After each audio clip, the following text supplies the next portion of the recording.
ನಮಸ್ಕಾರ ವೀಕ್ಷಕರೇ, ಎಲ್ಲರೂ ಹೇಗಿದ್ದೀರಾ? ನಾನು ಸಾಮಿ ಸಚಿನ್, ನಿಮಗೆಲ್ಲರಿಗೂ ದ ಬೋರ್ಕರ್ಸ್ ಚಾನೆಲ್ಗೆ ಸ್ವಾಗತ.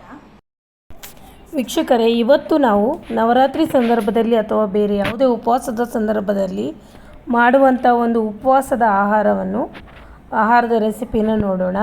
ಇವತ್ತು ನಾನು ಸಾಮೆ ಅಕ್ಕಿ ಅಥವಾ ಭಗರ್ನ ರೆಸಿಪಿ ಹೇಗೆ ಮಾಡೋದು ಅಂತ ತೋರಿಸ್ಕೊಡ್ತಾ ಇದ್ದೇನೆ. ಇದು ಭಗರ್ನಿಂದ ಮಾಡುವಂಥ ಒಂದು ಉಪ್ಪಿಟ್ಟಿನ ರೆಸಿಪಿ.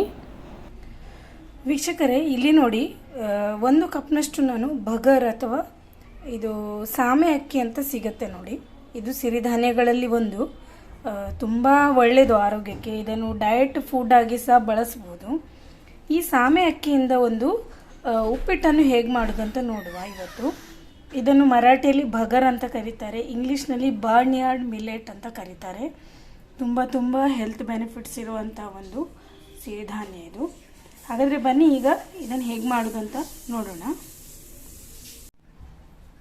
ಈ ಸಾಮೆ ಅಕ್ಕಿನ ನಾನು 1 ಸರ್ತಿ 2 ಸರ್ತಿ ಚೆನ್ನಾಗಿ ತೊಳೆದು ಇದನ್ನು ಸ್ವಚ್ಛ ಮಾಡಿ ಇಟ್ಕೊಂಡಿದ್ದೇನೆ ನೋಡಿ. ಇಲ್ಲಿ ನೋಡಿ, ಇದು ಸ್ವಚ್ಛ ಮಾಡಿ ಇಟ್ಕೊಂಡದ್ದು. ಸ್ವಲ್ಪ ನೀರು ಹಾಕಿ ಇಟ್ಟಿದ್ದೇನೆ. ಇದನ್ನು ನೆನೆಸಿಡಬೇಕಂತ ಏನಿಲ್ಲ, ನಾನು ಸ್ವಲ್ಪ ನೀರು ಹಾಕಿ ಇಟ್ಟಿದ್ದೇನೆ, ಬೇಗ ಬೇಯ್ತದೆ ಅಂಥೇಳಿ. ಈಗ ಇದರಿಂದ ನಾವು ಉಪ್ಪಿಟ್ಟು ಮಾಡುವ. ಇದು ಉಪವಾಸಕ್ಕೆ ಹೇಳಿ ಮಾಡಿದಂಥ ಒಂದು ಉಪ್ಪಿಟ್ಟು. ಈಗ ಎಲ್ಲಿ ನೋಡಿ, ನಾನು ಬೇಕಾಗುವ ಸಾಮಗ್ರಿಗಳನ್ನೆಲ್ಲ ಜೋಡಿಸಿಟ್ಟಿದ್ದೇನೆ. ಮೊದಲಿಗೆ ನೋಡಿ, ಇದು ನಾವು ತಗೊಂಡಂಥ ಭಗರ್ ಅಥವಾ ಸಾಮೆ ಅಕ್ಕಿ.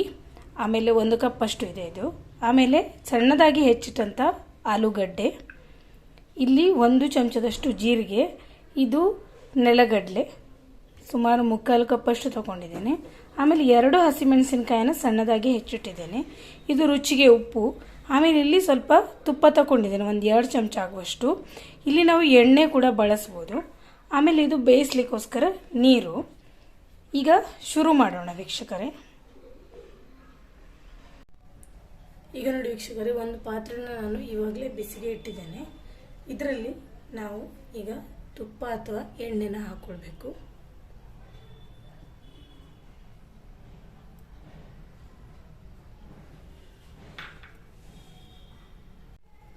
ಈಗ ನೋಡಿ, ಎಣ್ಣೆ ಬಿಸಿ ಆಯಿತು.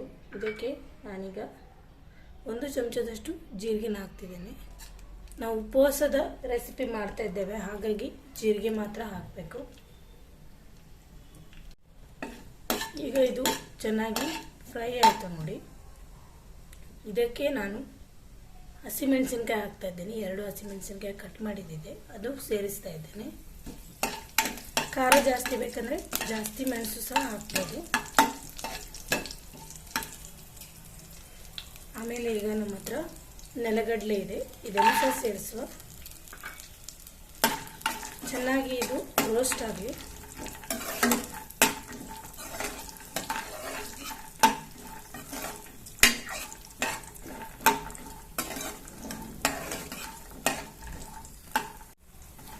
ಉಪವಾಸಕ್ಕೆ ಈ ಭಗರ್ ಮಾಡಿ ತಿನ್ನೋದ್ರಿಂದಾಗಿ ಒಂದು ನಮಗೆ ಬೇಗ ಹಸಿವು ಅಂತ ಅನಿಸಲ್ಲ. ಇದು ಹೆವಿನೆಸ್ ಕೊಡುತ್ತೆ. ಆಮೇಲೆ ಆರೋಗ್ಯಕ್ಕೆ ಸಹ ಒಳ್ಳೆಯದು. ಆಮೇಲೆ ಇಂಥ ಆಹಾರಗಳನ್ನೇ ನಾವು ಉಪವಾಸದ ಸಂದರ್ಭದಲ್ಲಿ ಸೇವಿಸಬೇಕಾಗತ್ತೆ.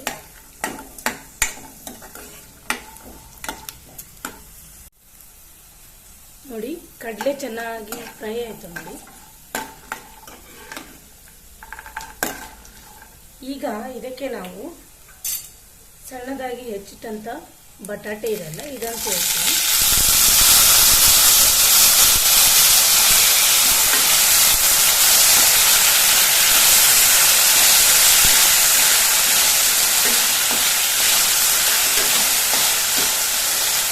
ಸ್ವಲ್ಪ ಹೊತ್ತು ನಾವು ಬಟಾಟೆನ ಬೇಯಲಿಕ್ಕೆ ಬಿಡಬೇಕು.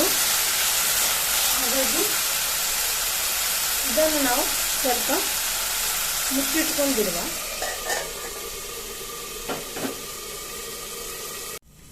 ಇವಾಗ ವೀಕ್ಷಕರೇ, ಒಮ್ಮೆ ಇದನ್ನು ಓಪನ್ ಮಾಡಿ ನೋಡುವ.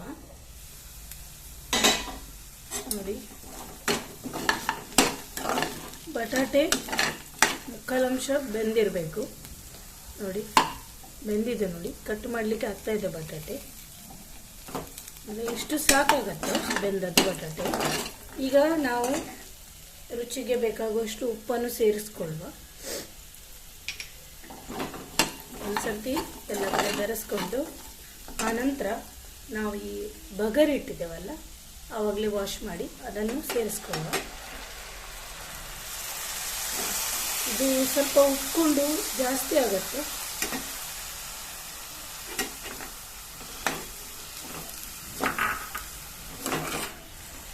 ಒಮ್ಮೆ ಇದನ್ನು ಸಹ ಬೆರೆಸ್ಕೊಳ್ಳುವ.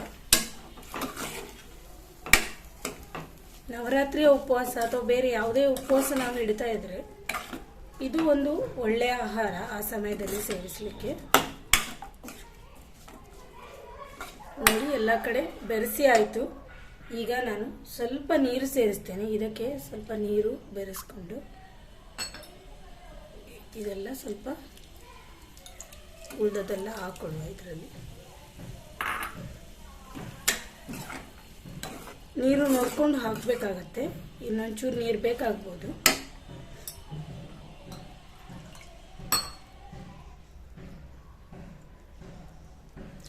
ಇನ್ನೊಂದು ಸ್ವಲ್ಪ ನೀರು ಸೇರಿಸಿದೆ ನಾನು.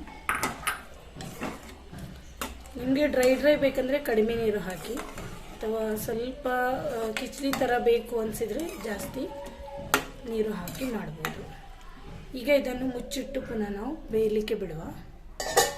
ಒಂದು 3 ರಿಂದ 4 ನಿಮಿಷ ಸಾಕಾಗತ್ತೆ. ಈಗ ಏನಾಗಿದೆ ನೋಡೋ ವೀಕ್ಷಕರೇ, ಸ್ವಲ್ಪ ಬೆಂದಿದೆ ಬಗರ. ಒಂದು ಸರ್ತಿ ಪುನಃ ಬೆರೆಸ್ಕೊಳ್ಳುವ. ಸ್ವಲ್ಪ ಹಸಿ ಇದೆ, ನೀರು ಬೇಕು ಅನಿಸಿದರೆ ಈಗ ನಾವು ಸೇರಿಸ್ಬೋದು. ಇದಕ್ಕೆ ಸ್ವಲ್ಪ ನೀರು ಬೇಕಂತ ಅನಿಸ್ತಾ ಇದೆ ನನಗೆ, ಹಾಗೆ ನಾನು ಸ್ವಲ್ಪ ಸೇರಿಸ್ತೇನೆ. ಬೇಗ ಬೇಯ್ತದೆ. ಇದು ಜಾಸ್ತಿ ಏನು ಸಮಯ ತಗೊಳ್ಳೋದಿಲ್ಲ, ಆದರೂ ಸರಿಯಾಗಿ ಬೇಯಬೇಕು. ಹಸಿ ಇರಬಾರ್ದು, ಗಟ್ಟಿ ಇರಬಾರ್ದು. ಮೆದುವಾಗಿ ತಿನ್ನಲಿಕ್ಕೆ ತುಂಬಾ ಮಜವಾಗಿ ಬರಬೇಕು. ಇನ್ನೊಂಚೂರು ಇದು ಬೇಯಲಿ. ಈಗ ಪುನಃ ಮುಚ್ಚಿಡುವ. ವೀಕ್ಷಕರೇ, ಈಗ ಬೆಂದಿದ ಅಂತ ಒಮ್ಮೆ ನೋಡುವ. ನೋಡಿ, ಚೆನ್ನಾಗಿ ಬೆಂದಿದೆ. ಇದು ನೋಡಲಿಕ್ಕೆ ಸ್ವಲ್ಪ ಉಪ್ಪಿಟ್ಟು ಥರನೇ ನಮಗೆ ಕಾಣಿಸ್ತಾ ಇದೆ, ಆದರೆ ಇದು ಉಪ್ಪಿಟ್ಟಲ್ಲ. ಉಪ್ಪಿಟ್ಟು ಬೇಗನೆ ಬೇಯ್ತದೆ. ಇದಕ್ಕೆ ಸ್ವಲ್ಪ ಸಮಯ ಹಿಡಿತದೆ, ಯಾಕಂದರೆ ಇದು ಉಪ್ಪಿಟ್ಟಿಗಿಂತ ಸ್ವಲ್ಪ ದೊಡ್ಡ ಆಕಾರದಲ್ಲಿ ಇರ್ತದೆ ಮತ್ತು ಸ್ವಲ್ಪ ಗಟ್ಟಿನೂ ಇರ್ತವೆ. ಹಾಗಾಗಿ ಇದು ನಿಮಗೆ ತಕ್ಷಣಕ್ಕೆ ಕ್ವಿಕ್ಕಾಗಿ 5 ನಿಮಿಷದಲ್ಲಿ ಆಗಬೇಕು, ಸಮಯ ಇಲ್ಲ ಅಂತಂದರೆ ನೀವು ಕುಕ್ಕರಲ್ಲಿ ಎಲ್ಲವನ್ನು ಹಾಕಿ 1 ಸೀಟಿ ಮಾಡಿದರೆ ಆವಾಗಲೂ ಚೆನ್ನಾಗಿ ಬೇಯ್ತದೆ. ಆದರೆ ಈ ರೀತಿ ನಾವು ನೀರು ಹಾಕಿ ಬೇಯಿಸಿದರೆ ನಮಗೆ ಹದ ಹೇಗೆ ಬೇಕು ಹಾಗೆ ಮಾಡ್ಕೊಳ್ಳಿಕ್ಕೆ ಆಗುತ್ತೆ. ಕುಕ್ಕರಲ್ಲಿ ಸ್ವಲ್ಪ ಜಾಸ್ತಿನೂ ಬೇಯ್ಬೋದು. ಹಾಗಾಗಿ ಇದೀಗ ಸರಿಯಾದ ಹದದಲ್ಲಿ ಬೆಂದಿದೆ ನೋಡಿ. ಈಗ ನಮ್ಮ ಉಪವಾಸಕ್ಕೆ ಹೇಳಿ ಮಾಡಿಸಿದಂಥ ಬಗರ್ ಚೆನ್ನಾಗಿ ರೆಡಿ ಆಯಿತು. ಈಗ ಇದನ್ನು ನಾನು ಬಡಿಸಿ ತೋರಿಸ್ತೇನೆ. ಈಗ ನೋಡಿ ವೀಕ್ಷಕರೇ, ಬಿಸಿ ಬಿಸಿಯಾದ ಬಗರ್ ಜೊತೆಗೆ ಗಟ್ಟಿ ಮೊಸರು ಸರ್ವ್ ಮಾಡಿ ಇಟ್ಟಿದ್ದೇನೆ. ಇದು ಉಪವಾಸದ ಸಂದರ್ಭದಲ್ಲಿ ಇದೇ ರೀತಿಯಾಗಿ ಸೇವಿಸ್ತಾರೆ. ಹೆಚ್ಚಾಗಿ ಇದನ್ನು ಮಹಾರಾಷ್ಟ್ರದಲ್ಲಿ ಮಾಡ್ತಾರೆ.